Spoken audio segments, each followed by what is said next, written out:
Assalamualaikum warahmatullahi wabarakatuh. Selamat pagi. Di sini saya Wulandari Diahayu Partini, NIM 23010190378. Dalam kesempatan yang berbahagia kali ini, di sini saya akan menjelaskan materi akidah akhlak mengenai adab kepada orang tua dan guru. Bagaimana kita memperlakukan kedua orang tua kita dan guru kita, menghormati mereka karena kedua orang tua kita yang sudah melahirkan dan merawat kita, guru yang sebagai ibu kedua ketika kita di sekolahan, agar kita selalu mendapat keridhoannya, karena ridho Allah tergantung kepada ridho kedua orang tua. Bismillahirrahmanirrahim.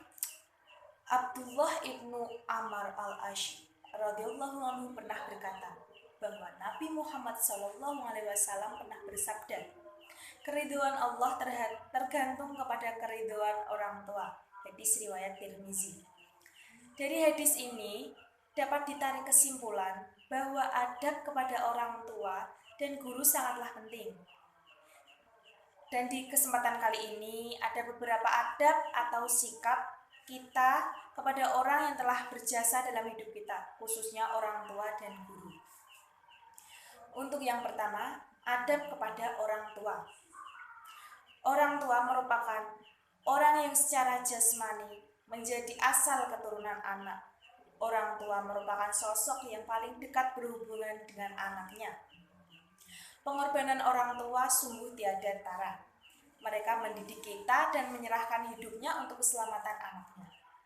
Islam mengajarkan agar seorang anak untuk selalu menaati orang tuanya selama tidak bertentangan dengan agama.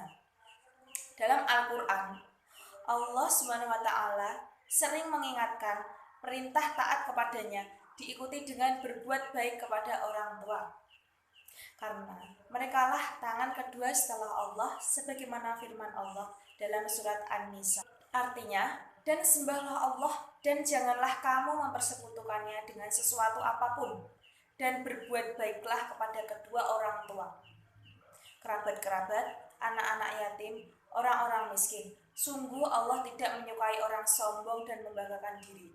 Quran surat An-Nisa ayat 36. Dalam ayat tersebut dijelaskan bahwa kita diwajibkan beribadah kepada Allah juga untuk berbuat baik kepada orang tua. Tentunya seorang ibu yang secara khusus Allah menyebutkan betapa berat mendidik anaknya sejak dalam kandungan, melahirkan, menyusui, serta mendidik ke tahap selanjutnya.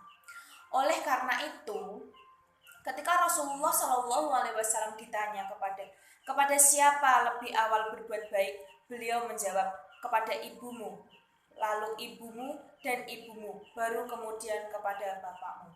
Selanjutnya Allah SWT memerintahkan, bersyukurlah atas nikmat iman dan ihsan, serta bersyukur kepada orang tuamu atas nikmat tarbiyah. Nikmat tarbiyah itu nikmat pendidikan, karena keduanya penyebab adanya kamu dan karena pendidikan mereka yang baik sehingga menjadi kuat. Kita harus selalu berbuat baik kepada orang tua sebagaimana firman Allah. Dari penjelasan hadis di atas dan Quran surat di atas tadi, kita dapat menarik kesimpulan bahwa jangan pernah berkata kasar yang dapat menyakiti perasaan kedua orang tua kita. Yang kedua, berbuat baik, sopan, santun kepada kedua orang tua kita. Yang ketiga, bertanggung jawab atas kehidupan dan kesejahteraannya di hari tuanya. 4. Merendahkan diri di hadapan kedua orang tua. Dan yang kelima, jangan membentak atau memarahi kedua orang tua. Maka merugilah orang yang bersama kedua orang tuanya tetapi tidak bisa memeliharanya dengan baik dan berbaktilah kepada keduanya.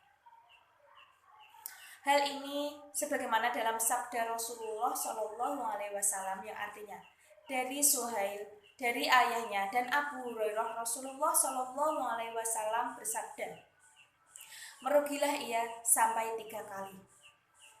Para sahabat bertanya, siapa ya Rasulullah? Kemudian Rasulullah SAW bersabda, merugilah seorang yang hidup bersama kedua orang tuanya atau salah satu di antara mereka, tetapi ia tidak masuk surga. Hadis riwayat Muslim. Kemudian materi yang selanjutnya mengenai adab kepada guru. Guru merupakan orang tua kedua. Merekalah yang berjasa dalam mendidik kita setelah orang tua. Ilmu yang kita peroleh saat ini tidak lepas dari peranan seorang guru. Seseorang dapat membedakan baik dan buruk karena ilmu. Maka dari itu Islam meletakkan ilmu di atas yang lainnya. Dan Islam juga meninggikan derajat orang yang berilmu dibandingkan yang lain. Sebagaimana sabda Rasulullah SAW, kelebihan orang alim atas ahli ibadah seperti kelebihanku atas orang yang paling rendah di antara kamu. Kemudian baginda bersabda lagi, sesungguhnya para malaikat dan penduduk langit dan bumi hingga semut dalam lubangnya serta ikan bersolawat berdoa untuk orang yang mengejar kebaikan kepada manusia. Hadis riwayat Imam Tirmizi. Selain itu, biasanya orang tidak memiliki banyak waktu untuk mengajarkan berbagai macam ilmu kepada anaknya. Maka dari itu, peran guru adalah mengajarkan berbagai macam ilmu. Setelah hormat dan taat kepada orang tua, setiap muslim wajib hormat dan menghargai seorang gurunya. Karena itu, sudah seharusnya seorang siswa menghargai dan menghormati gurunya sebagaimana diperintahkan dalam sabda Nabi, muliakanlah orang-orang yang telah memberikan pelajaran kepadamu. Hadis riwayat Abu Hasan. Orang yang berilmu tidaklah pandai begitu saja tanpa sebuah proses belajar. Proses belajar bisa dilakukan secara formal maupun non-formal. Proses belajar biasanya membutuhkan pembinaan, untuk membukakan pintu-pintu ilmu baginya, yang menunjukkannya bila kita salah agar tidak tergelincir pada kekeliruan. Hendaknya orang yang sedang belajar dan berilmu itu bersikap baik terhadap guru. Berikut adalah beberapa adab murid kepada seorang guru. Yang pertama, muliakanlah dan hormatilah guru. Memuliakan orang yang berilmu atau guru termasuk perkara yang dianjurkan sebagaimana Rasulullah SAW. Berikut Ibnu Abbas radhiyallahu anhu pernah berkata, Rasulullah SAW bersabda, bukan termasuk golongan umatku orang yang tidak menyayangi yang muda, tidak menghormati yang tua, tidak memerintahkan kebaikan dan tidak melarang kemungkaran. Hadis riwayat Tirmizi. Dan tidak melarang agar mendapat ilmu dan taufik, seorang murid hendaknya memuliakan dan menghargai guru serta berlaku lemah lembut dan sopan santun. Jangan memotong pembicaraannya dan memperhatikannya dengan baik. Ketika kita sedang diajar oleh guru, hendaknya kita itu memperhatikan dengan baik agar kita itu memahami ilmu yang telah diajarkannya. Yang kedua, mendoakan untuk kebaikan guru. Rasulullah SAW bersabda, Ibnu Umar radhiyallahu anhu berkata, Rasulullah SAW bersabda, jika ada orang yang memberimu, maka balaslah pemberian itu. Jika tidak membalasnya, maka doakanlah ia, sehingga kamu memandang telah cukup membalas kebaikan tersebut. Ibnu Jamaah radhiyallahu anhu pernah berkata, hendaklah seorang penuntut ilmu mendoakan gurunya sepanjang masa, memperhatikan anak-anaknya, kerabatnya, dan menunaikan haknya apabila telah wafat. Kemudian yang ketiga, rendah hatilah kepada guru. Kita itu tidak boleh sombong, apalagi berbicara terlalu keras terhadap guru, karena begitu juga guru itu telah memberikan kita ilmu sehingga kita dapat menjadi orang yang pandai dan mengerti banyak tentang ilmu. Kemudian yang keempat, mencontoh akhlaknya. Guru adalah teladan bagi muridnya.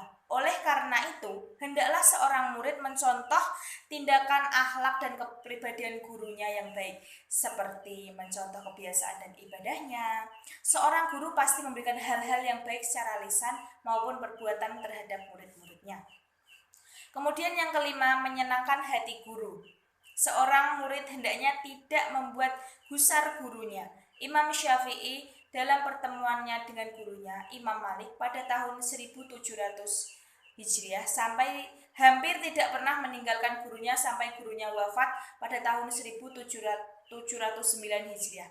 Imam Syafi'i tidak pernah meninggalkannya. Imam Syafi'i tidak pernah meninggalkannya kecuali ketika ia pergi ke Makkah untuk menjenguk ibunya ataupun pergi ke pusat ilmu atau faqih. Demikianlah yang dapat saya sampaikan, kurang lebihnya saya mohon maaf. Terima kasih. Wassalamualaikum warahmatullahi wabarakatuh.